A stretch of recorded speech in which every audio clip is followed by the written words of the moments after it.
Ba't ka ba bumitaw? Kasi napagod ka ba? Kasi ikaw na lang yung mahabol. Bakit nga ba bumitaw si Kim Chiu kay Sian Lim? Sa segment ng Especially For You ng Showtime, tila nakarelate muli si Kim Chiu sa kwento ng mag-ex dahil may hugot muli ito at ayon kay Chinita Princess, totoo daw umanong nakakapagod magmahal lalo na at hindi ito ginagantihan ng pagmamahal na ibinibigay niya. Tinanong naman siya ni Vong kung bakit siya bumitaw. Napagod daw ba ito? Ayon naman kay Kim, napagod daw ito dahil siya na lamang ang humahabol. Dagdag pa niya, mahal ka ng mahal pero wala namang tumatanggap ng kanyang pagmamahal.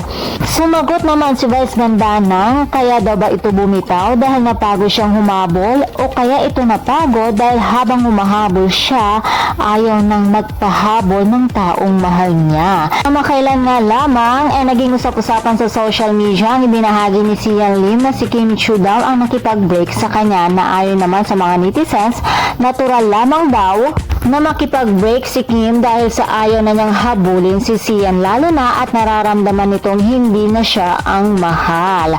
Bagamat naghiwalay man sila Sian at Kim, subalit mas lalo namang biniyayaan ng mga magagandang proyekto at endorsements ang dalaga. Mas lalo pang umusbong ang kanyang karera kaya naman nakaka-proud ang nag-iisang Kim Chiu. And for more showbiz update, please don't forget to like, share, and subscribe my channel. Thank you for watching.